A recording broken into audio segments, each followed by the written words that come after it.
भाऊ गैंग ने एल्विश के घर पर फायरिंग की जिम्मेदारी ली है। सोशल मीडिया पर पोस्ट करके फायरिंग की बात को कबूल किया। पोस्ट में गैंगस्टर नीरज और भाऊ रितौलिया का नाम बताया जा रहा है। सोशल मीडिया में पोस्ट जो किया गया उसमें लिखा गया कि एल्विश यादव ने बैटिंग ऐप को प्रमोट करके कई घरों को बर्बाद कर दिया। आगे भी अगर किसी ने ऐसा किया तो उसका यही अंजाम हो। फायरिंग के बाद से लगातार सवाल खड़ा हो रहा था कि आखिरकार इस गोलीबारी को किसने अंजाम दिया है और किसने इस गोलीबारी को करवाया है। फिलहाल अब एक सोशल मीडिया पे एक पोस्ट आया है जिसमें भाऊ गैंग ने इसकी जिम्मेदारी ली है। हालांकि टाइम्स ऑफ भारत इस पोस्ट की पुष्टि नहीं करता, लेकिन इस पोस्ट पर लिखा गया है कि भाऊ गैंग इसकी जिम्मेदारी लेता है। और यहाँ सुबह तड़के जो गोली चलवाई गई है उसमें जो गोलियां हैं वो नीरज फरीदपुर और भाऊ रुतौलिया ने इसकी जिम्मेदारी लेते हुए बोला है कि ये एल्विश लगातार सट्टेबाजी को प्रमोट कर रहा था, कई घर बर्बाद हुए हैं। और साथ में ये बोला गया है कि जो भी लोग हैं जो सट्टेबाजी को प्रमोट करते हैं, जो घर बर्बाद करते हैं, उनसे ये बदला लिया जाएगा। और इस बात को लेकर जब एल्विश के पिता भी सामने आए हैं, उनसे जब पूछा गया कि भाऊ गैंग ने इसकी जिम्मेदारी ली है, तो उनका कहना है कि सोशल मीडिया पोस्ट उन्होंने नहीं देखा है और ना ही वो जो जानते हैं कि एल्विश की सट्टेबाजी ऐप को प्रमोट कर रहा है या किसी तरीके से सट्टेबाजी को प्रमोट कर रहा है। लेकिन उनका कहना है कि जिस तरीके से हमला हुआ है उससे उनको कहीं ना कहीं जान का खतरा महसूस हो रहा है। हमने ये पूछा कि वो आप आगे सुरक्षा लेंगे, तो उनका कहना है कि इस बारे में आगे हम देखेंगे, लेकिन वो पुलिस की इन्वेस्टिगेशन से संतुष्ट नजर आ रहा है। उनका कहना है कि पुलिस लगातार इस मामले के अंदर जांच कर रही है। एल्विश से उनकी बात हुई है, उनका कहना है कि एल्विश ठीक है और अब इस मामले में आगे किस तरीके से जांच आगे बढ़ती है वो देखना होगा। लेकिन पुलिस का कहना है कि सीसीटीवी के आधार पर एक रूट तैयार किया गया है कि कहां से हमलावर आए थे और वो हमलावर कौन है। और इस पोस्ट के बाद भी पुलिस देख रही है, तो अलग अलग टीम्स बनाई है और अलग अलग एंगल्स पर उसकी जांच चल रही है।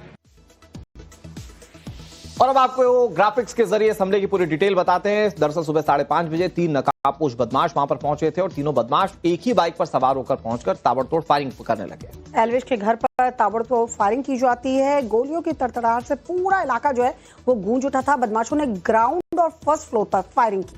एल्विश यादव घर के तीसरे फ्लोर पर रहते हैं जो जानकारी है, लेकिन बताया यह जा रहा है कि एल्विश यादव उस वक्त मौजूद नहीं थे जिस वक्त घर पर हमला हुआ था। फायरिंग के वक्त परिवार और केयरटेकर घर में मौजूद थे। हमले से पहले किसी तरह की कोई भी धमकी नहीं मिली थी। पुलिस क्राइम सीन से सबूत इकट्ठा कर तफ्तीश में जुटी हुई है। आसपास के सीसीटीवी फुटेजेस भी खंगाले जा रहे हैं। एल्विश यादव के घर पर फायरिंग मामले में गुरुग्राम सेक्टर 56 थाने के एसएचओ विनोद कुमार क्या कुछ कह रहे हैं, चलिए आपको सुनवाते हैं।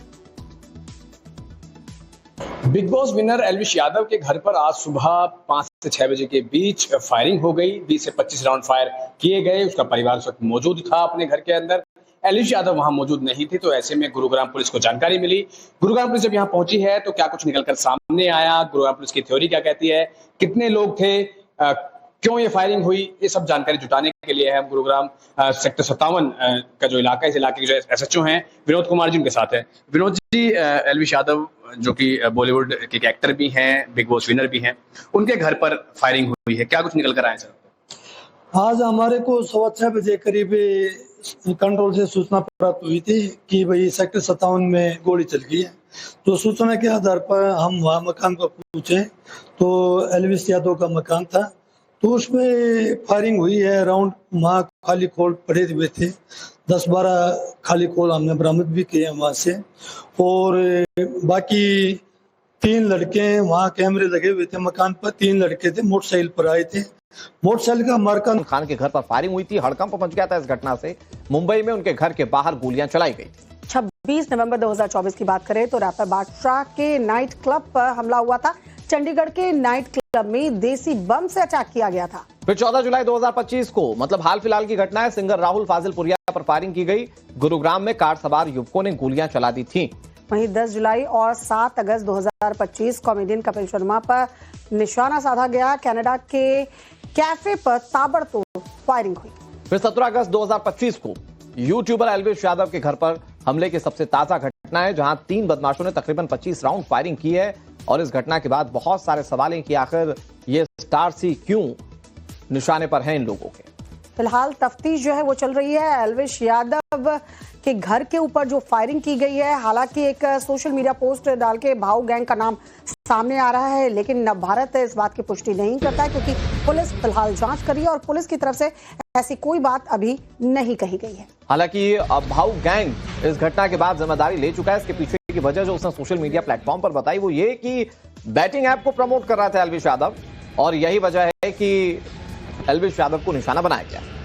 एल्विश के पिता का इस पूरे मामले पर क्या कुछ कहना है, जो उस वक्त उस घर में मौजूद थे जब फायरिंग हुई? सुनिए जरा।